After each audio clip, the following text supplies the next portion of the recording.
Hey guys, this is Angel with Amani's Closet, and today I'm going to give you a quick tutorial on how to make the ruffle ribbon socks. Here's a list of the things you're going to need. You're going to need tulle, a ruler, ribbon, non-roll elastic, sock, matching thread, a cutter, sewing machine. Here we go. Okay, the first thing you're going to do is take your tulle. It may be easier to buy your tulle on a roll, but I buy my tulle on a bolt. So what you're going to do, you're going to measure your tulle out 6 yards. You're going to use 6 yards of ribbon, 6 yards of tulle. Your tulle needs to be 6 inches wide. Now what you see me doing here is I am measuring my 6 inches width. Now I'm going to double check it and then make sure that I have 6 inches from my smooth cut from the edge, and then I'm going to cut it on off, and then you will see here that I have 6 inches of tulle in width. So that's 6 inches across there. If I was to unravel it, it should be 6 yards, but I broke it into twos, so I have 3 yards and 3 yards. It makes it a little bit easier to work with. Okay, so now what we're going to do, we're going to fold this 6 inches in half so that we can make a casing for our elastic. So we're going to line up the edges, make that little casing there, because our elastic is a 1/2 inch non-roll elastic. Okay, pick that up from Walmart because it's less than $1. And we like to use the non-roll because it sits more comfortably against little girls' ankles. With our with our 3/4 seam allowance, because our elastic is 1/2 inch, we're going to go ahead and make that casing.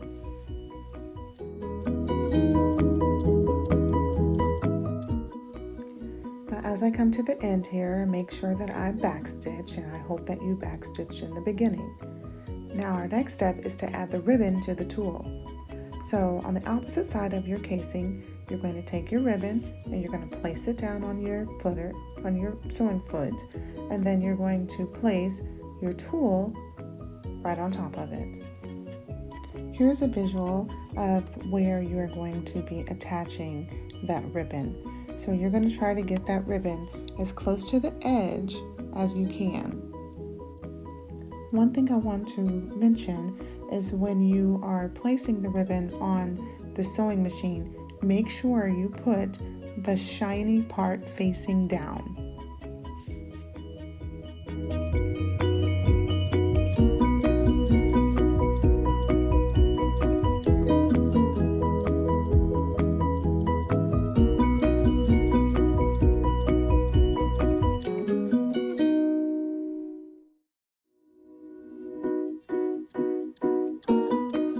Here you see I run out of ribbon, so what I'm going to do is just place the other ribbon right on top or right underneath and continue stitching.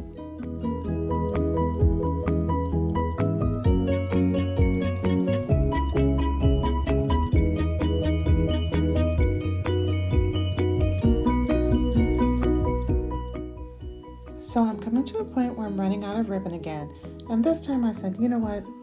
Just grab the whole spool. So underneath I have a tote, an empty tote that I keep to catch my ribbon or my tulle while I'm sewing because I don't want it to be on the floor.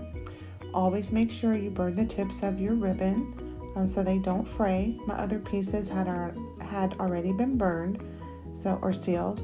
So now I'm going to continue to keep on going until I reach the end of the tulle.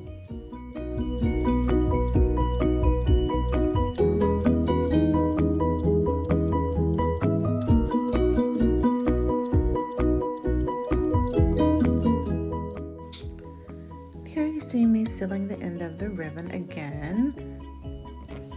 Now I'm going to complete adding the tulle to the ribbon, making sure to backstitch at the end. Now once you're all done, you may notice that you have some tulle that has come over your ribbon. That's a simple fix. What you're going to do, you're going to take your scissors, and you're going to trim. you're going to trim all along that edge. You don't want the tulle hanging over the ribbon.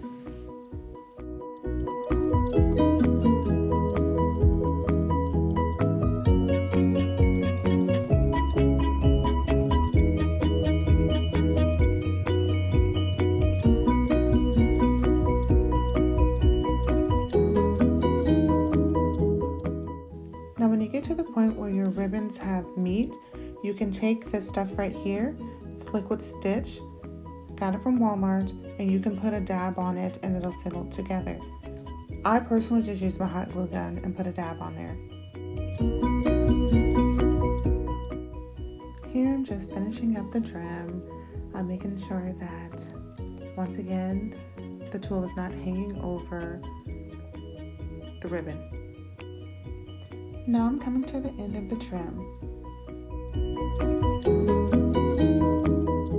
Remember, we're working with 3 yards here, so we have to take this 3 yards and add it to our other 3 yards to make 6 full yards. That will make one beautiful fluffy sock. Our next step here is to add the elastic. I want to show you right quick the difference between the non-roll elastic and elastic that will roll. The non-roll elastic is not as flimsy, it's not as stretchy. This is the non-roll here. It's stretched, but it still keeps its straight shape. I don't like using this one right here on socks. The other is my go-to.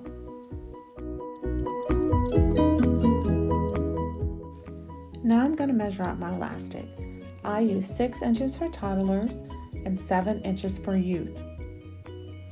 Here I measured out 6 inches, not realizing that I was making it for Amani. Amani would be in a 7 inches, but I made 6.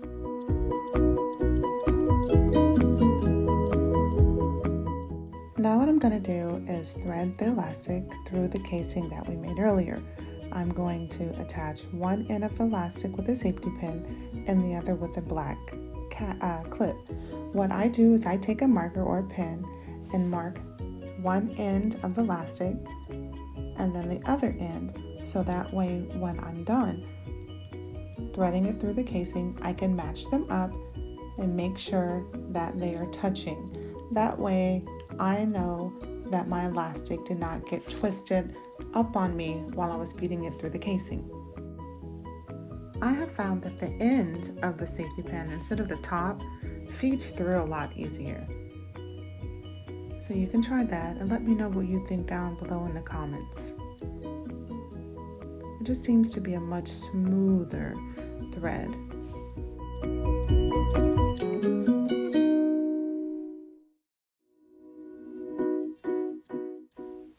As you can see here, the beautiful ruffles are starting to form.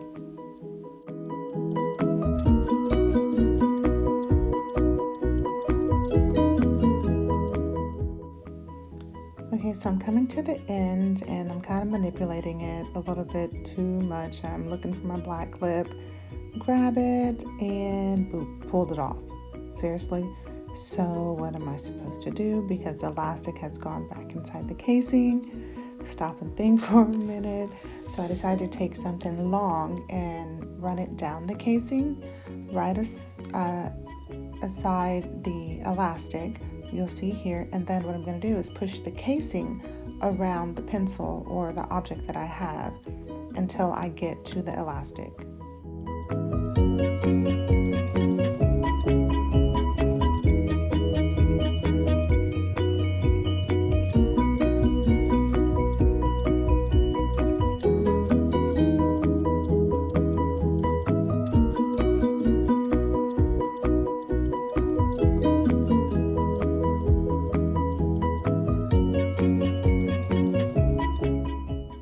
So note to self or note to anyone else, do not use the little black clips. Use safety pins. The reason I didn't want to use a safety pin is sometimes the safety pin will also go inside the casing. So what I decided to do was put my safety pin wide instead of long, as you can see here. it's looking good so far. I'm doing a check to make sure that my elastic hasn't gotten twisted without the manipulating I'm doing. At this point, remember we've only added 3 yards and we still need to add 3 more. So that's what we're going to do now. Note, make sure that you are adding your ribbon on the exact same way. You don't want to have shiny side going one way up and then the other side going down the other way. And that's what I'm doing here. I'm stopping to make sure that the shiny side is going to be the correct way. That right there I realized is not the same way. So I need to grab the other. See, I have the shiny side and the dull side where the tulle is. So I need to grab the other side of the part that I'm going to attach.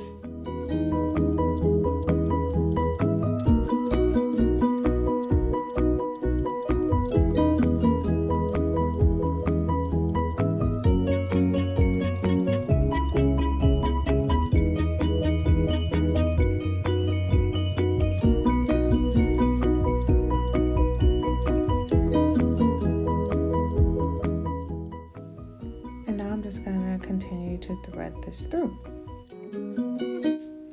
And now I've threaded it all through and I'm checking it to make sure that I didn't get the elastic twisted up on myself. And I'm looking at my little red dots and I'm going to make sure that those are matching, that they marry up against one another. I'm taking my pins out, I'm pushing my elastic to the middle. That way, I'm pushing the tulle towards the middle. As you can tell here, they matched up, and I'm going to do a zigzag stitch right over. Now on my brother, my zigzag stitch is a number 4, and then I also set my stitching up to a longer stitch. Sewing machines really don't like elastic when you go the width of it. There's just not enough there to sew on top of. Here I'm just taking my time and going very slowly over this small piece of elastic. I tried to start in the middle and back stitch a couple of stitches and then forward and then back stitch again and then forward. And then what I'll do is I'll take out the project or the elastic and then I'll flip it over and do the same thing on the back side. These socks are for little girls. If your little girl's anything like my little girl, she is rough and tough, and I would not want that elastic popping on her. Not only that, these are detachable, so they are going to be taken off and put on, taken off and put on by a little girl at her leisure. And little girls will take things off and put things back on just because they can. So here I am showing you what you can do now with the end parts. You can take that glue that I showed you before, or you can take your hot glue gun and join those together. And here I'm just fluffing it out, evenly distributing it over the elastic, and you are done.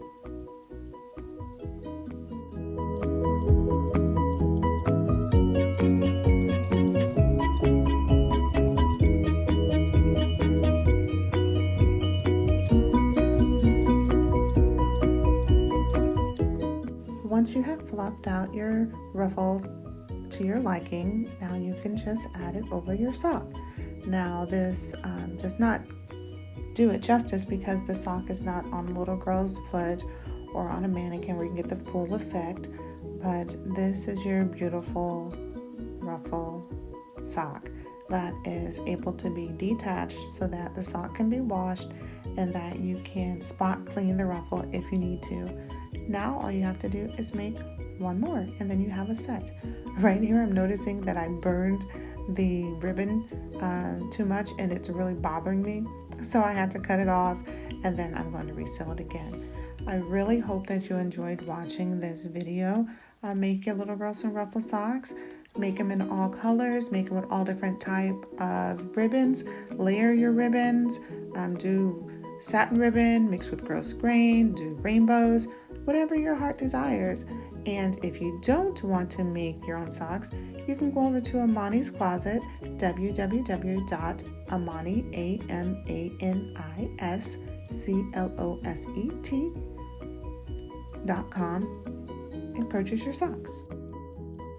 I really appreciate you guys taking the time to watch the video. I hope it was easy for you to understand. Drop any questions if you have any, and I'll try to get back with you. Drop some pictures also to let me know and let everyone know how your socks came out. These socks can brighten up your little girl's day. She will be the life of the party. Believe me, they are attention grabbers. Happy sewing, guys, and see you in the next video.